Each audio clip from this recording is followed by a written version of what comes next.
2023 October 7-ന് Hamas നടത്തിയ ആക്രമണത്തിന് ശേഷം തുടങ്ങിയ യുദ്ധം 22 മാസങ്ങൾ പിന്നിടുമ്പോഴും ലോകത്തിന്റെ ശ്രദ്ധാകേന്ദ്രമായി തുടരുകയാണ്. പതിറ്റാണ്ടുകളായി നിലനിൽക്കുന്ന ഇസ്രായേൽ പലസ്തീൻ സംഘർഷത്തിന്റെ ഏറ്റവും രൂക്ഷമായ ഘട്ടമാണിത്. ഈ നീണ്ട യുദ്ധം ഇരുപക്ഷത്തും വലിയ നാശനഷ്ടങ്ങളും വരുത്തി. എന്നാൽ ഏറ്റവും കൂടുതൽ ദുരിതം അനുഭവിക്കുന്നത് നിരപരാധികളായ സാധാരണക്കാരാണ്. ഗാസയിലെ മാനുഷിക പ്രതിസന്ധി അതിരൂക്ഷമായിക്കൊണ്ടിരിക്കുമ്പോൾ ബന്ദികളെ മോചിപ്പിക്കാനും യുദ്ധം അവസാനിപ്പിക്കാനും ലക്ഷ്യമിട്ടുള്ള ചർച്ചകൾക്ക് വീണ്ടും ജീവൻ വെച്ചിരിക്കുകയാണ്. നേരത്തെ ഇസ്രായേൽ ഭാഗികമായി ബന്ദികളെ മോചിപ്പിക്കുന്നതിനുള്ള കരാറുകൾക്കാണ് മുൻഗണന നൽകിയിരുന്നത്. എന്നാൽ ഇപ്പോൾ എല്ലാ ബന്ദികളെയും ഒന്നിപ്പിച്ച് മോചിപ്പിക്കാൻ ലക്ഷ്യമിട്ടുള്ള സമഗ്രമായ ഒരു കരാറിന് തയ്യാറാണെന്ന് ഇസ്രായേൽ പ്രധാനമന്ത്രി ബെഞ്ചമിൻ നെതന്യാഹു സൂചന നൽകി കഴിഞ്ഞു. ഈ പുതിയ നിലപാട് ചർച്ചകളിൽ ഒരു വഴിത്തിരിവാകാനുള്ള സാധ്യതയുമുണ്ട്. ഈജിപ്ഷ്യൻ ഖത്തർ മധ്യസ്ഥർ മുന്നോട്ട് വെച്ച പുതിയ കരാറിലെ പ്രധാന വ്യവസ്ഥകൾ ഇവയാണ്. ഗാസയിലെ മുഴുവൻ ബന്ദികളെയും ഒറ്റയടിക്ക് മോചിപ്പിക്കുക, ഇസ്രായേൽ സൈന്യം ഗാസയിൽ നിന്ന് പൂർണ്ണമായി പിൻവാങ്ങുക, സ്ഥിരമായ ഒരു വെടിനിർത്തൽ ഉടൻ പ്രാബല്യത്തിൽ വരുത്തുക.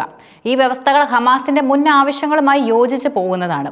അതുകൊണ്ട് തന്നെ ഹമാസ് പ്രതിനിധി സംഘം ചർച്ചകൾക്കായി വീണ്ടും കെയ്റോയിൽ എത്തിയതും മുൻപ് കഴിഞ്ഞ മാസങ്ങളിൽ പലവട്ടം ചർച്ചകൾ വഴിമുട്ടിയിരുന്നു. ഇസ്രായേൽ സൈന്യത്തിന്റെ പിൻവാങ്ങൽ, പലസ്തീൻ തടവുകാരുടെ മോചനം തുടങ്ങിയ ഹമാസിന്റെ ആവശ്യങ്ങൾ ഇസ്രായേൽ അംഗീകരിക്കാത്തതാണ് പ്രധാന തടസ്സമായിരുന്നത്.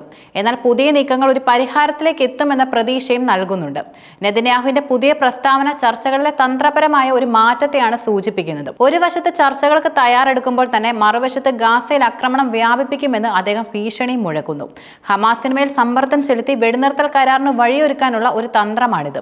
എങ്കിലും ബന്ദികളുടെ മോചനത്തിനും ഹമാസിന്റെ കീഴടങ്ങലിനും ശേഷം മാത്രമേ യുദ്ധം അവസാനിപ്പിക്കുന്നു എന്ന തന്റെ മുൻ നിലപാടിൽ അദ്ദേഹം ഉറച്ചു നിന്നു.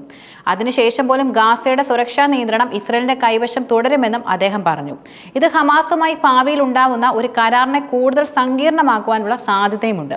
ഇസ്രായേൽ സൈന്യം 2023 ഒക്ടോബർ 7-ലെ ഹമാസ് ആക്രമണത്തിൽ തടവിലാക്കിയ 50 ബന്ദികളിൽ ഏകദേശം 20 പേർ ഇപ്പോഴും ജീവിച്ചിരിപ്പുണ്ടെന്നാണ് വിശ്വസിക്കുന്നത്. ഹമാസിനെ സംബന്ധിച്ചിടത്തോളം ഒരു സമഗ്ര കരാറാണ് അവരുടെ ലക്ഷ്യവും. എല്ലാ ബന്ദികളെയും മോചിപ്പിക്കാൻ അവർ തയ്യാറാണ്. എന്നാൽ അതിന് പകരമായി അവർ 3 പ്രധാന ആവശ്യങ്ങളും മുന്നോട്ട് വയ്ക്കുന്നു. ഇസ്രായേൽ ജയിലുകളിലുള്ള എല്ലാ പലസ്തീൻകാരെയും വിട്ടയക്കുക, ഗാസയിൽ നിന്ന് ഇസ്രായേൽ സൈന്യം പൂർണ്ണമായും പിൻവാങ്ങുക, ഗാസയിൽ ശാശ്വതമായ വെടിനിർത്തലും പ്രഖ്യാപിക്കുക. ഈ ആവശ്യങ്ങൾ അംഗീകരിക്കാതെ ആയുധങ്ങൾ താഴെ വെക്കാനോ കീഴടങ്ങാനോ ഹമാസ് തയ്യാറല്ല. ഇത് ചർച്ചകൾക്ക് ഇപ്പോഴും ഒരു പ്രധാന വെല്ലുവിളിയായി നിലനിൽക്കുകയാണ്. ഇസ്രായേൽ സൈന്യം പിൻവാങ്ങുകയാണെങ്കിൽ ഗാസയുടെ ഭരണം വീണ്ടും ഹമാസിന്റെ കൈകളിൽ എത്തുമോ എന്ന ആശങ്ക ഇസ്രായേലിനുമുണ്ട്. ഈ യുദ്ധത്തിൽ ഏറ്റവും വലിയ ദുരിതം അനുഭവിക്കുന്നതും ഗാസയിലെ ജനങ്ങളാണ്. യുദ്ധം തുടങ്ങിയതിനു ശേഷം ഗാസയിലെ മാനുഷിക സാഹചര്യം വളരെ മോശമാണ്. ഐക്യരാഷ്ട്രസഭയുടെ മുന്നറിയിപ്പ് പ്രകാരം ഗാസയിലെ പട്ടിണിയും പോഷകാഹാരക്കുറവും ചരിത്രത്തിലെ ഏറ്റവും ഉയർന്ന നിലയിലാണ് നിലനിൽക്കുന്നത്. പല പ്രദേശങ്ങളിലും ആളുകൾക്ക് ഭക്ഷണം ലഭ്യമല്ല. കഴിഞ്ഞ 24 മണിക്കൂറിനിടെ 5 പേർ പട്ടിണി മൂലം മരിച്ചതായി ഗാസയിലെ ആരോഗ്യ മന്ത്രാലയവും അറിയിച്ചു. യുദ്ധം തുടങ്ങിയ ശേഷം പോഷകാഹാരക്കുറവ് മൂലം 121 മുതിർന്നവരും 101 കുട്ടികളും മരിച്ചതായി മന്ത്രാലയം പറയുന്നുണ്ട്. സഹായങ്ങൾ ആവശ്യമായ അളവിൽ എത്തിക്കുന്നതിന് ഇസ്രായേൽ അധികാരികളിൽ നിന്ന് തടസ്സങ്ങൾ നേരിടുന്നതായി UN ആരോപിക്കുകയും ചെയ്യുന്നു. സഹായങ്ങൾ അതിർത്തി കടന്നെത്താൻ ഏറെ കാലതാമസം നേരിടുന്നുണ്ട്. ഇത് സ്ഥിതി കൂടുതൽ വഷളാക്കുകയാണ്. ഇസ്രായേലിന്റെ സൈനിക നടപടികൾക്ക് അന്താരാഷ്ട്ര തലത്തിൽ വലിയ വിമർശനങ്ങൾ നേരിടേണ്ടിയും വന്നിട്ടുണ്ട്. പ്രത്യേകിച്ച് സന്നദ്ധ പ്രവർത്തകർ കൊല്ലപ്പെട്ട സംഭവങ്ങൾ. ഏപ്രിലിൽ ഇസ്രായേൽ നടത്തിയ ആക്രമണത്തിൽ അന്താരാഷ്ട്ര സന്നദ്ധ സംഘടനയായ വേൾഡ് സെൻട്രൽ കിച്ചന്റെ 7 പ്രവർത്തകർ കൊല്ലപ്പെട്ടത് വലിയൊരു വിവാദമായിരുന്നു. അടുത്തിടെയായി വേൾഡ് സെൻട്രൽ കിച്ചന്റെ ലോഗോ പതിച്ച കാർ ഉപയോഗിച്ച് സഹായ പ്രവർത്തകരുടെ വേഷത്തിലെത്തിയ ഹമാസ് ഭീകരരെ വധിച്ചതായും ഇസ്രായേൽ സൈന്യം അറിയിച്ചു. എന്നാൽ ഈ വാഹനവുമായി തങ്ങൾക്ക് ബന്ധമില്ലെന്ന് വേൾഡ് സെൻട്രൽ കിച്ചൻ വ്യക്തമാക്കി. ഇത്തരം സംഭവങ്ങൾ സഹായ പ്രവർത്തനങ്ങളെയും അതിന്റെ വിശ്വസ്തതയും ബാധിക്കുന്നുണ്ട്.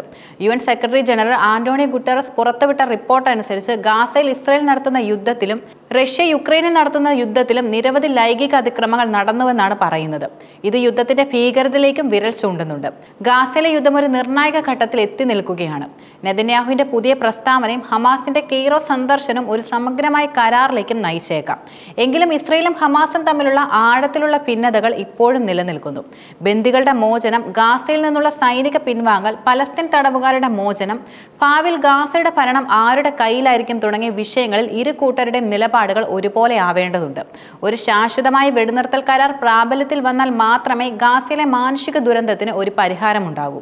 അടിയന്തരമായി സഹായങ്ങൾ എത്തിക്കുകയും പുനരധിവാസ പ്രവർത്തനങ്ങൾ ആരംഭിക്കുകയും വേണം.